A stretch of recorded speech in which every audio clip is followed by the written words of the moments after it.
Então, Oséias, capítulo 1, nós vamos ler o versículo 1 e o versículo 2. Oséias, capítulo 1, versículos 1 e 2. Oséias, ele fica perto dos livros mais conhecidos, Daniel, Ezequiel, Daniel, aí vem Oséias.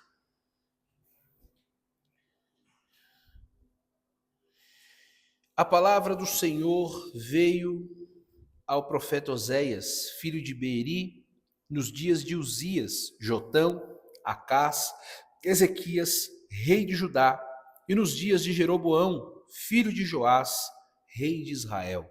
Versículo 2. O princípio da palavra do Senhor por meio de Oséias disse, pois o Senhor a Oséias, vai, tome uma mulher de prostituições e filhos de prostituição, porque terá certamente se prostituir, desviando-se do Senhor. 3. Foi, pois, e tomou Gomer, filha de Deblaim, e ela concebeu e lhe deu um filho. Então o Senhor disse a Oséias, procure uma mulher da prostituição e case-se com ela. Amém. Hoje eu começo uma série nesse mês sobre Jesus e os profetas. Qual é a ligação que a gente tem entre os profetas do Antigo Testamento e Jesus que veio no Novo? Todos os textos do Antigo Testamento, ou a grande maioria deles, para ser mais assertivo, a grande maioria dos textos do Antigo Testamento apontam para Jesus. Então, vários acontecimentos do Antigo Testamento apontam para Jesus. Existe uma palavrinha na teologia chamada de chave hermenêutica. A hermenêutica é a arte de interpretar a Bíblia. Então você lê e aí você interpreta a Bíblia, isso é chamado de hermenêutica. Quando você lê um texto qualquer, um texto publicado numa rede social ou um texto publicado num livro, você tem que interpretar aquele texto de acordo com quem escreveu. Então, você lê um texto de gastronomia. Se você não tiver conhecimento algum, ou pelo menos um pouco da área de gastronomia, aquele texto, talvez para você, não vai fazer sentido. Ou terão termos naquele texto que só vai saber quem é da gastronomia. Assim é a arte de interpretar o texto bíblico.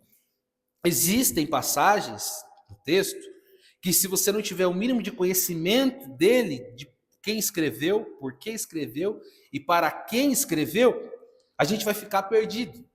Então, essa chave hermenêutica é colocar Jesus na interpretação dessas histórias do Antigo Testamento. Então, existem várias passagens do Antigo Testamento que estão apontando de alguma maneira para algo que Jesus vai fazer ou para quem Jesus é. Então, quando Jesus vem no Novo Testamento, ele vem no cumprimento das profecias dos profetas que estavam no Antigo Testamento. Então, aqui, essa série, eu vou buscar trabalhar com vocês, tanto aqui nos domingos como nas nossas lives de quarta, entender melhor cada profeta desses que eu vou tratar e como a história deles ligam a Jesus, que é o centro das Escrituras. Então, Jesus é o objetivo de toda a Escritura, revelar o Filho de Deus. Aqui, o chamado de ser profeta, obviamente, ele sempre vem carregado de muito peso, de muita responsabilidade. Qual era a responsabilidade principal de um profeta?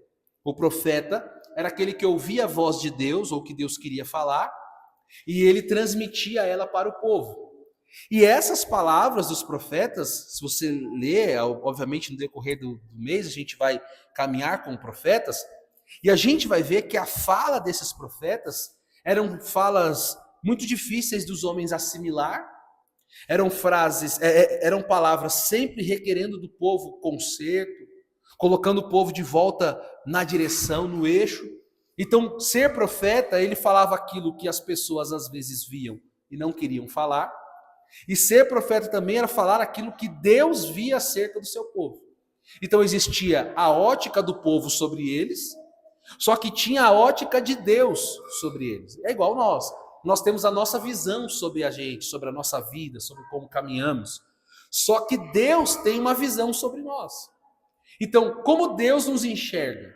Como Deus vê a nossa vida. E detalhe, que Deus vê a nossa vida não só no presente, Deus enxerga a nossa vida numa timeline completa. Então Deus tem uma percepção sobre nós. Deus tem uma visão sobre a nossa vida. E essa visão sobre a nossa vida é a que o profeta traz para o povo. A visão que Deus tinha sobre eles. O que Deus queria falar sobre eles. Então, o chamado profético já era um chamado difícil. Era um chamado pesado. Era um chamado de muita responsabilidade. E alguns profetas passaram por situações constrangedoras para que a mensagem que eles fossem pregar tivesse um peso diferente. Dentre esses, Oséias, na minha opinião, obviamente, não é uma verdade bíblica eu dizer isso, mas na minha opinião, Oséias é um dos que mais sofreu com esse chamado profético. Porque o chamado profético de Oséias, ele vai viver, ele vai encarnar a mensagem. Ele não vai apenas pregar, ele não vai apenas falar o que Deus quer, o que Deus vê.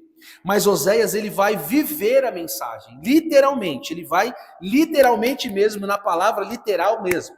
Não nos erros de português, mas é literal mesmo. Ele vai viver a palavra na pele. Oséias, ele encarnou a mensagem e ele viveu a pregação. O povo de Israel, várias vezes, se afastava de Deus. Então, eles serviam a Deus, só que chegava em determinado tempo, eles se desviavam, eles iam embora, eles começavam a adorar outros deuses. E neste contexto, que acaba de 100 anos depois de dividir as tribos, o povo está mergulhado numa idolatria grande e terrível. Então o povo está afastado de Deus.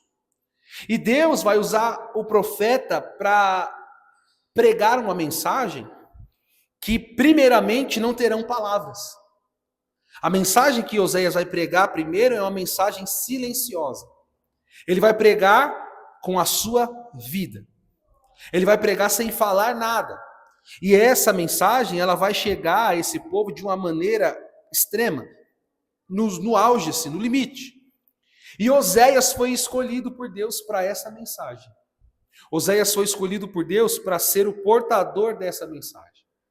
Oséias, vai e case-se com uma mulher meretriz.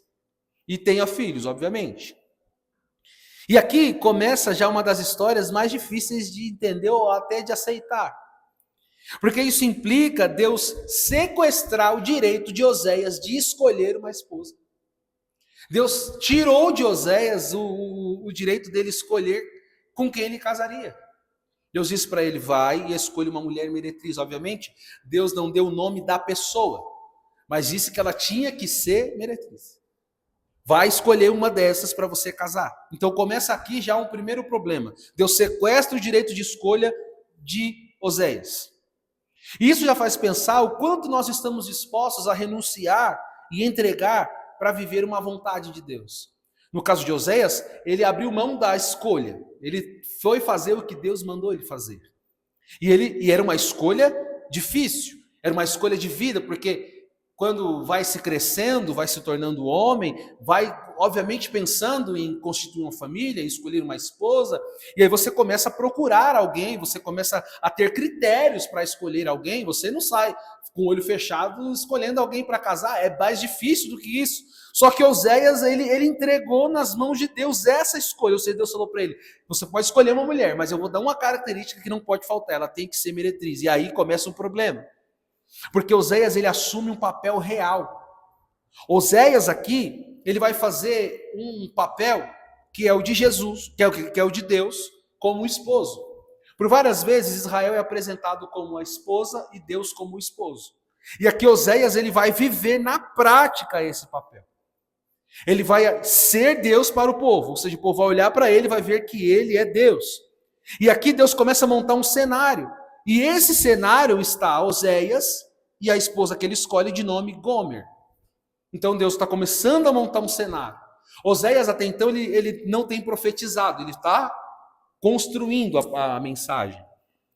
E Deus, obviamente, é tratado como esposo, e a figura do casamento aqui na Bíblia, ela aparece várias vezes.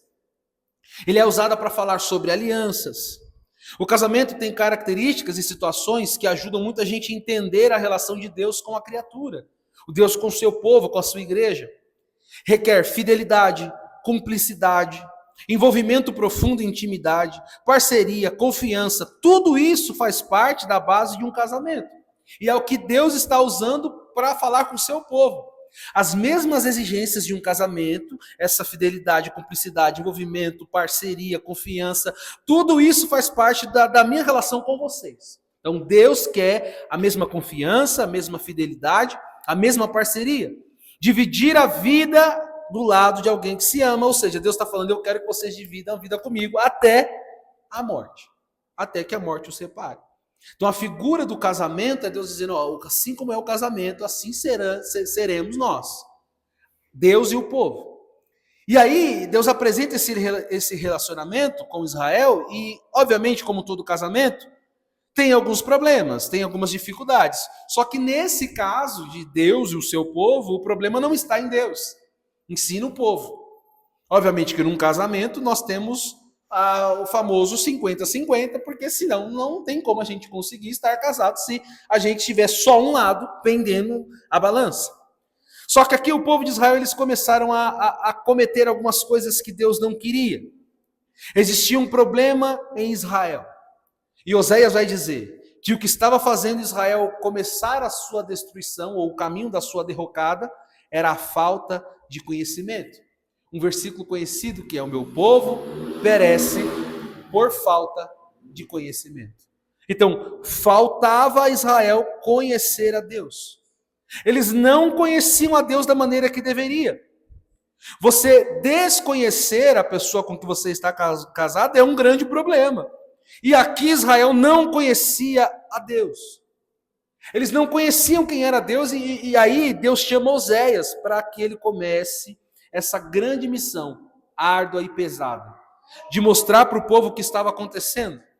Oséias vai lá e ele começa a obedecer à voz de Deus. Ele contrai ali o matrimônio, ele casa-se com Gomer, e isso é o primeiro desconforto para a nação, porque o povo está olhando o profeta, e aí o profeta sai e vai anunciar o casamento. E todos os trabalhos do casamento como tem que ser. Lá era 12 meses de preparação, para no mínimo 7 dias de festa. Então, Oséias está preparando um casamento com tudo que precisa ser preparado. E isso para o povo já é um problema, porque com quem que as pessoas esperam que um profeta vai se casar? Como que a nação olha um profeta e espera que ele case-se com alguém que não vive na mesma vida que ele? Com alguém que, no mínimo, não está cumprindo o primeiro padrãozinho, que era estar ali em casa esperando o dia do casamento. Era uma mulher que vivia uma vida completamente diferente. O profeta aqui, ele é para a nação a voz de Deus. Eles olham para o profeta e dizem, esse aí tem a voz de Deus, esse aí sabe falar o que Deus quer. E aí ele vai e casa-se com uma mulher completamente de uma vida diferente da dele. E Deus disse para ele, você vai casar e a vida vai ser normal, você vai casar, você vai ter filhos. E aqui começa a mensagem que Deus começa a tratar na vida de Oséias e das pessoas. Oséias, ele está sentindo tudo na pele e é o primeiro filho que nasce. Ele também não pode escolher o nome. Ele já não pôde escolher a esposa, ele agora também não pode escolher o nome do primeiro filho. Geralmente, quando é homem, o primeiro filho ganha o nome de Júnior, né? No final, é o nome do pai, é o nome relevante, o nome do avô. Oséias não pôde escolher o nome do primeiro filho. Nasceu o primeiro filho e Deus disse para ele, você vai colocar o nome desse menino de Jezreel. Jezreel era uma terra onde aconteceram atrocidades, assassinatos, chacinas. Então Jezreel era conhecido como um lugar de assassinato, chacina, destruição e morte. Aí coloca o nome do menino de Jezreel. Aí vem Oséias saindo na rua com seu filho primogênito, e diz, olha, qual o nome do bebê? Ele fala, é chacina, destruição, assassinato. Que nome? Você não poderia escolher um nome melhor? Talvez eu até poderia, mas não fui eu que escolhi o nome do meu filho, foi Deus. E aí o nome do filho, as pessoas questionavam a Oséias, dizendo, mas que nome é esse? Aí Oséias começou a construir a mensagem. Quando as pessoas questionavam o nome do seu filho, ele dizia, Deus mandou eu colocar o nome do meu filho de Jezreel, porque se vocês não se arrependerem, é isso que vai acontecer novamente. Nós vamos passar por destruição. Nós vamos passar por uma destruição terrível, por assassinatos, por destruição da nossa vida, porque nós estamos em pecado, nós precisamos consertar a nossa vida. Então, o nome do filho dele já começou ali a ser a primeira mensagem. E o texto bíblico diz assim: e nasceu Jezreel, e Gomer lhe deu um filho. Então, Gomer lhe deu um filho. Vai nascer uma segunda criança, e a expressão bíblica não é mais deu-lhe um filho, mas sim que ela deu à luz a uma menina. Deixando claro que essa segunda filha não era de Oséias. O primeiro, ela deu-lhe um filho. No segundo, ela só deu à luz a uma criança que não era filha de Oséias. Mas Oséias vai ter que criar essa criança. Ou seja, ele perdeu o direito da escolha da esposa, ele perdeu a escolha do nome do primeiro filho, e agora nasce uma criança que ele sabe que não é dele, e Deus diz: você vai criar a criança e você vai pôr o nome dela de Lo-Amir. Você vai colocar o nome dessa criança aí. O que esse nome quer dizer? Lohuama. O nome Lohuama quer dizer desfavorecida. Não tem graça. Então, primeiro Jezreel, segundo Lohuama. Aí nasceu uma criança, maravilha. Qual o nome? Desfavorecida. Mas que significado terrível para o nome de uma criança? É porque nós estamos desfavorecidos. Nós erramos tanto que nós estamos fora do favor de Deus. Aí as pessoas já têm o Jezreel, que é a destruição, aí tem a Lohuama, que é o desfavorecimento, não temos mais a graça de Deus. E aí ela vai dar à luz a um terceiro filho, que esse é a comprovação. O nome do terceiro filho é Lo-Ami. Lo-Ami quer dizer, não é meu filho. Então ele teve o primeiro, Jezreel, destruição, chacina, assassinato. Teve a segunda, que é Lohuama, desfavorecida. Teve o terceiro e o nome, Deus falou, o nome desse aqui vai ser Lo-Amir. O que quer dizer Lo-Amir? Não é meu filho. E aí o povo falou, terceiro filho, Oséias, que maravilha. Qual o nome agora? Melhorou o nome? Escolheu um nome melhor? Então o nome desse aqui não é meu filho. Mas como assim você põe o nome da criança de não é o seu filho? Porque ele realmente não é o meu filho. E aí ele diz assim, aconteceu com vocês. Deus está dizendo que vocês não são mais os meus filhos. Vocês estão fazendo o que os meus filhos não fazem. Por isso que vocês não são os meus filhos. Ou seja, Jezreel, Lohuama e Lo-Amir. 3 nomes que falam o que vai acontecer com o povo, o distanciamento do povo. E toda vez que é chamado o nome dos meninos, as pessoas ouvem e dizem, vai vir destruição sobre nós. Nós não temos mais o favor de Deus e nós não somos mais filhos dele. Cada vez que a criança corria na rua e chamava Lo-Amir, o povo lembrava, a gente não é mais filho de Deus. A mensagem já estava sendo construída. E isso aqui está acontecendo e todo mundo está vendo. Está vendo a família sendo construída. Desde o casamento até os filhos. E depois de tudo isso, dele criar os 2 filhos que não é dele, dele suportar os problemas e os julgamentos da nação, a esposa dele vai embora. Deixa a casa e vai embora. E se envolve com outro homem. E fica Oséias cuidando dos filhos. E ela se afunda mais nesse submundo terrível e fica lá. Só que aí Oséias um dia encontra. E Oséias vai até ela. E ele compra tudo que ela gostava. Presentes, joias, comida. E ele leva para ela. Lá onde ela está, morando com outra pessoa. Aí Oséias entrega um presente para ela. E aí ela pega o presente que Oséias dá e diz assim, olha o presente que eu ganhei desse meu esposo, não do Oséias. Oséias levou um presente para ela e ela disse que quem deu aquilo para ela foi o homem que ela estava vivendo agora, que a Bíblia chama de um homem perverso. Ou seja, ela pegou os presentes de Oséias e disse, foi o rapaz aqui que me deu, não foi Oséias não. E isso aí vai causando uma indignação, porque as pessoas vão vendo e vai falando, não é possível. O que está acontecendo com Oséias? O que está acontecendo com a vida de Oséias? Ele está criando filhos que não é dele. Ele encontrou uma mulher numa vida diferente. A mulher foi embora. A gente achou que ele ia ficar livre. Aí ele vai lá, leva presentes para ela. Ela pega os presentes, não agradece, diz que foi outra pessoa que deu. E o que está passando na cabeça de Oséias? Mas aí a situação ainda vai ficar pior, porque ela vai ser vendida como escrava.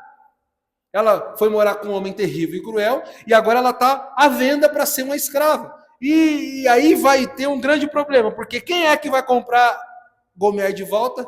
Oséias. Oséias vai lá, e ele vai comprar ela de volta. E as pessoas pensam agora, não, agora ele vai comprar ela como escrava para ela sofrer tudo que ela sofreu. Mas aí Oséias compra ela, abraça ela e diz, eu te amo, volta para casa. Ele reintegra ela na vida que ela abandonou, sem custo, ele compra ela de volta, traz ela, devolve para ela um lar, devolve para ela a dignidade, fala, não, você vai morar aqui de novo, nessa casa, com todas as honras de ser mulher de um profeta. E aí o povo de Israel está assistindo tudo isso de boca aberta. Porque eu resumi a história, obviamente, em alguns minutos de mensagem, mas isso aqui é uma vida inteira. Para ele ter 3 filhos, no mínimo aí, vamos supor, 3 anos, só que tem intervalos, as crianças não nascem assim. E aí, ele está vivendo e as pessoas estão olhando para Oséias e estão falando, não é possível, o que está acontecendo com Oséias? Oséias foi lá, encontrou uma mulher, aí ela vem, ela tem filhos que não é dele, e aí ela vai embora, aí ele compra ela de volta, ele dá para ela toda a honra, o povo de Israel está assistindo isso, só que eles estão acompanhando a história e a nação está pensando, o que está acontecendo com o profeta? Quando eles achavam que Oséias poderia se livrar, que era construir uma outra vida com outra família, ele comprou ela de volta. Depois que o povo está envolvido na história de um jeito que é comentário no reino inteiro, falando, você viu o que aconteceu com o profeta? Você viu como ele leva a vida? Você viu o que ele está fazendo com a vida dele? Ele está jogando a vida dele no lixo. Olha o que ele está fazendo. As pessoas se envolveram na história de Oséias. O reino comentava sobre o que acontecia. O reino estava abismado com a vida de Oséias. E aí quando todo mundo estava abismado, angustiado e revoltado com a vida de Oséias, aí chegou o dia de Oséias falar algo com esse povo. Depois que você está envolvido na mensagem, ele vem e traz a explicação. É mais ou menos o que aconteceu com Davi e o profeta Natan, quando Davi peca, esconde o pecado, mata Urias e tal, o profeta vem e conta uma história. O rei ouve a história, ele se envolve na história e diz, não é possível, ele fica indignado, e quando ele está no auge da indignação, o profeta diz, então, Davi, é você. E é isso, o profeta envolveu uma nação inteira na vida dele. Depois que todo mundo envolveu, aí Oséias veio falando para eles, vocês me viram casar. Vocês me viram escolher uma esposa num lugar onde não se procura esposas. Porque onde eu fui escolher uma esposa, não se escolhem esposas para se casar lá naquele lugar. Mas vocês me viram ir lá. E vocês me viram casar. E vocês me viram começar a constituir uma família. Vocês ficaram revoltados. Quando Gomer saía à noite, eu recebia ela de manhã em casa. Vocês ficaram revoltados quando os filhos nasceram e eles não eram os meus filhos e eu criei os filhos do mesmo jeito, como se fossem meus. Vocês ficavam revoltados quando ela saiu de casa, foi morar com outra pessoa. Vocês ficaram revoltados quando eu levei presentes para ela e ela disse que quem deu foi outro. Mais revoltados ainda, vocês ficaram quando ela veio e eu comprei ela de novo. Vocês ficaram indignados. Vocês ficaram indignados com tudo. E aí o povo realmente, como não vai ficar indignado com uma coisa dessa? E aí vem Oséias e diz, vocês sabiam de uma coisa? Que Deus escolheu vocês, que Deus fez uma aliança com vocês, desde antes de vocês nascerem, que Deus chamou Abraão e disse para ele que faria uma nação exclusiva dele, que eram vocês. Vocês sabiam que os seus pais moravam sendo escravos no Egito e Deus os libertou, Deus escolheu vocês. Tirou vocês da vida de escravidão, tirou vocês daquela vida terrível, e aí, quando vocês entraram na terra, vocês fizeram a mesma coisa que a minha esposa fez, vocês começaram a adorar a Baal. E a frase da adoração a Baal era assim, este é o Deus que nos tirou do Egito. Eles falaram essa mesma frase quando eles construíram um bezerro de ouro, e disseram, foi esse bezerrinho de ouro que nos tirou do Egito. Oséias está falando, vocês entendem o que vocês estão fazendo? A mesma coisa que ela fez. Vocês pegaram os presentes que Deus deu a vocês e deram para Baal. Eles tinham uma adoração a um deus chamado Moloque, que tinha um forno no seu ventre, onde colocava-se algumas crianças dentro, ou seja, os seus filhos que Deus deu para vocês, vocês deram para outro deus. O grau de revolta que vocês têm contra Gomer é o mesmo grau de revolta que vocês tinham que ter com vocês mesmos. Ou seja, a indignação deles olhando para Gomer era Deus dizendo: Gomer é apenas um espelho. Quando você olha para ela e se revolta com a atitude dela, ela está refletindo a sua atitude. E não tem como vocês ficarem revoltados com ela, porque vocês estão fazendo iguais. Vocês estão fazendo igual. Mas aí ele vai chegar no auge da mensagem, que é o quê? Mas da mesma maneira que eu fui lá, comprei ela, abracei, disse que amava, está chegando e vai chegar o dia de vocês serem comprados de volta. Vai chegar o dia de vocês serem resgatados novamente do pecado que escraviza vocês. Das coisas que vêm do inferno, do pecado que escravizam vocês. Vai chegar o dia de vocês serem comprados de volta. E aqui é essa chave que eu falei para vocês no início. Que é quando aparece Jesus aqui nesse testamento. Nessa palavra do profeta. Porque quem é que vai pagar o preço para trazer de volta as vidas escravas? Quem vai entregar a vida por pessoas que não merecem? Quem vai pagar o preço por alguém que não merecia? Ou seja, quando eles viram Oséias pagando para ter Gomer de volta, disseram: não, está jogando dinheiro fora. Quando Jesus morre por pecadores, as pessoas dizem: você está morrendo por quem não merece. Do lado da cruz, Jesus tinha dois bandidos que um fala para o outro: a gente realmente merece estar aqui. Ou seja, eles sabiam que eles não eram pessoas boas. Quando um diz: ó, desce daí, salva vocês, salva a gente também. Aí o outro diz: não, a gente não precisa ser salvo, a gente está aqui porque a gente tem culpa. Ou seja, o bandido da cruz sabia que ele não merecia, mas Jesus olha para ele e diz: mas hoje você vai estar comigo no paraíso. Ou seja, eu vou entregar a minha vida, eu vou pagar um preço por pessoas que outros acreditam que não merecem. Pessoas que não mereciam. Ninguém merecia, mas Jesus veio e entregou a sua vida. Pessoas que não valorizaram tudo que Deus fez, aqueles que uma vez flertam com o pecado, aí flertam com a presença e pensam em voltar para o mundo, e aí Jesus morreu por essas pessoas, Jesus pagou o preço. Oséias viveu e no final da sua mensagem ele diz: da mesma maneira que eu abracei Gomer e disse eu te amo e eu quero você de volta, Deus está fazendo através do sacrifício do seu filho Jesus. Deus não levou em consideração aquilo que fazíamos de pecado.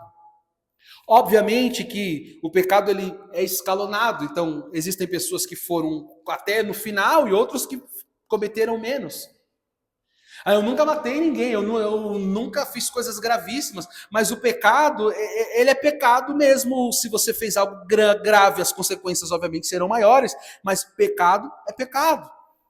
O pecado é ofensa contra Deus e todos nós, com herança de Adão, cometemos pecados.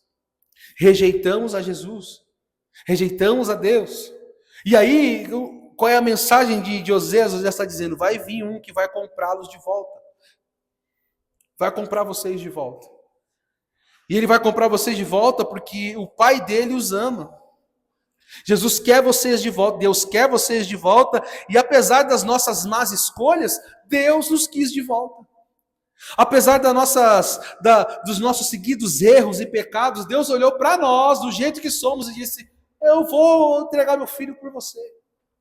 Eu vou comprar você de volta. Isso causa revolta em algumas pessoas. Obviamente a gente ouve pessoas dizendo: você viu fulano, fez o que fez, agora diz que vai ser salvo. Agora, porque isso causa revolta nas pessoas.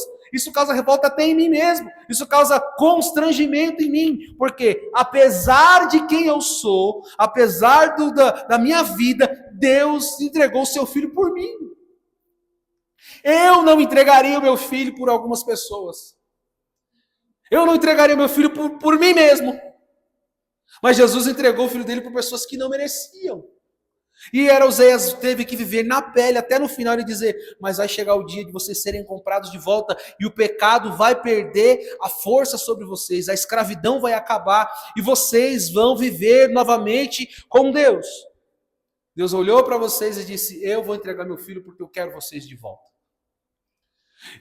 Mas o que eu faço para ser alvo desse amor? O que Gomer fez? Nada. Inclusive, ela deu motivos para que não fosse alvo do amor. Tem um pregador antigo que fala que, apesar dos inúmeros motivos que eu dou para Jesus não me amar, ele continua me amando. Lutero também disse que ele se esforçava grandemente para não merecer o amor, mas Jesus continuava o amando. E o que a gente pensa ou fala diante disso? O que eu vou fazer diante dessa história? De ver um homem que viveu na pele algo que hoje eu olho para mim mesmo e eu vejo o Senhor me amou mesmo eu não merecendo. E não é que eu não merecia e agora eu estou bem. Não, eu continuo não merecendo.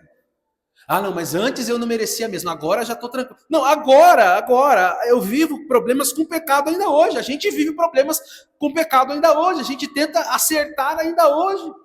Ou seja, e a gente vai continuar ainda com o problema, até que haja a vitória sobre a carne, a gente vá ao céu. Mas até lá a gente tem problemas e Jesus todos os dias vai dizer, não, mas eu compro de volta. Eu já te comprei, eu já paguei um preço que todas as vezes que você for, eu te trago de volta. Eu paguei um preço que todas as vezes que você pecar, eu já tenho de volta, eu já tenho pago, você já vai voltar de novo. Porque não foi dinheiro, não foi prata, não foi ouro, foi corpo, foi sangue, foi o corpo dele, foi o sangue dele vertido por nós. Ou seja, Jesus falou, eu resolvi o problema de vocês. Ah, mas a gente não merece. Eu sei que vocês não mereciam. Não, mas isso é constrangedor. É constrangedor mesmo, e é para ser constrangedor, mas eu quero vocês de volta. E como a gente explica esse amor? Porque esse amor de Jesus, ele é um amor que não existe na terra. Não existe um amor desse aqui, um amor incondicional, porque o amor ele tem que ser, ele é de certa forma condicional. Você pode amar muito uma pessoa, mas se isso começar a ferir você, vai chegar um tempo que esse amor vai esfriar. E Deus não, ele continua nos amando. Motivos essa semana, acho que eu já dei inúmeros para ele deixar de me amar, e a ele continua me amando. Motivos durante a minha vida, eu já dei muitos, e aí ele fala, não, eu entreguei o meu corpo, eu entreguei o meu sangue, já está entregue. E quando eu deslizar, quando eu pecar, aí você volta, porque você já está comprado. Ah, mas e se eu for embora? Você volta, porque você já foi comprado. Ou seja, Oséias viveu e no final ele diz, mas vai chegar um, que é Jesus. Então a chave de Oséias e Jesus é o preço pago para nos ter de volta. Mesmo com todo mundo olhando em volta dizendo, não é possível? Não é possível que esse tipo de gente que Jesus está salvando. É possível, porque ele salvou a mim, porque não salvaria o outro tipo? Oséias e Jesus parecem não ter nada a ver. Mas no final da história, Oséias diz, vai chegar o dia do preço ser pago. Em Hebreus vai dizer que como por um homem o pecado entrou no mundo, também por um homem ele deveria sair. E só Jesus conseguia vencer o pecado. Ou seja, mesmo nós não merecendo, Jesus se entregou por nós. Apesar de quem somos, apesar do que fazemos, apesar do que pensamos, Jesus pagou o nosso preço. Olhar para essa mensagem de Oséias, olhar para o resumo da história e ver que preço alto foi esse. Se eu lendo o texto de Oséias, eu já fiquei chateadíssimo com o que estava acontecendo com Oséias. Mas como Oséias, um menino novo, profeta, como? E aí no final, essa história aqui diz respeito a mim. A minha revolta com Gomer é só um espelho com aquilo que eu faço. A minha indignação com essa mulher é olhar e dizer, peraí, ela não é tão diferente de mim, não, porque eu faço coisas semelhantes, eu negligencio o amor de Deus, eu peco, eu esqueço das coisas que eu preciso fazer por Ele. Eu preciso desse preço aqui ser pago, eu preciso ser comprado de volta. E graças a Deus que Ele nos comprou de volta por um preço altíssimo que era do seu Filho. Então hoje se estamos aqui é porque nós somos comprados de volta. O que dizer diante disso? O que fazer diante dessa história? Se não apenas fazer o que Jesus disse, que é fazer memória de mim. E por que Jesus disse fazer memória de mim? Porque se a gente for fazer memória do tamanho da nossa dívida, a gente se entristece. A gente tem que fazer memória do preço que foi pago. Pensa que você tem uma dívida enorme e você nunca vai conseguir pagar. Nunca. Uma dívida terrível, se você nunca vai conseguir arcar com essas despesas. Aí vem alguém e paga essa dívida para você. E aí, Jesus, ele pagou essa dívida para você, e além de pagar essa dívida, todo mês você lembra que você teria que pagar. Só que aí essa pessoa que pagou a dívida diz, não lembra mais da dívida. Só lembra que ela já foi paga. Então, não é lembrar dos pecados, não é lembrar do tamanho da dívida, é lembrar que já foi pago. Por isso que Jesus diz, fazer isso em memória de mim. Então, todas as vezes que nós pegamos aqui, é fazendo memória dele. Porque, obviamente, se a gente for enumerar o tamanho da nossa dívida, primeiro, nunca conseguiríamos pagar. E segundo, nós ficaríamos constrangidos e tristes. Jesus falou, eu resolvi o problema para vocês. Eu paguei a dívida. Ninguém merecia mesmo, não, é isso mesmo, esse é o sentimento. Não merecia, eu não merecia, nós não merecíamos. E ele pagou o preço por nós. Então, em resposta ao que ele fez, a gente faz memória do corpo dele, do sangue, e a gente busca ao máximo viver uma vida digna, correspondente ao tamanho do preço que foi pago.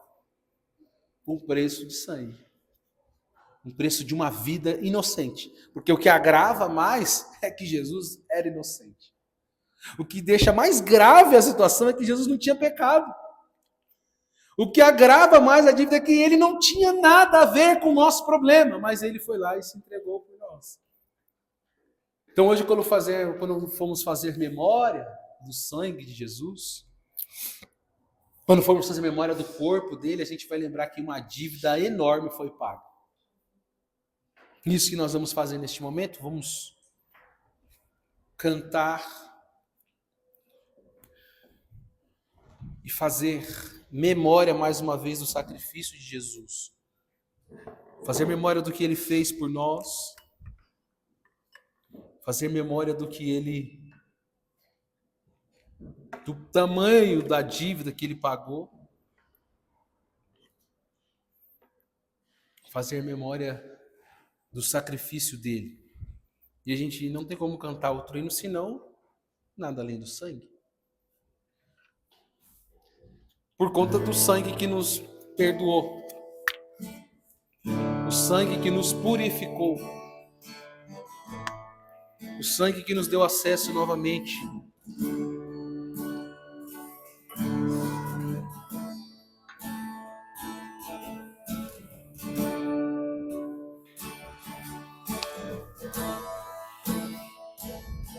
Vamos cantar. Teu sangue leva-me além, a todas as alturas.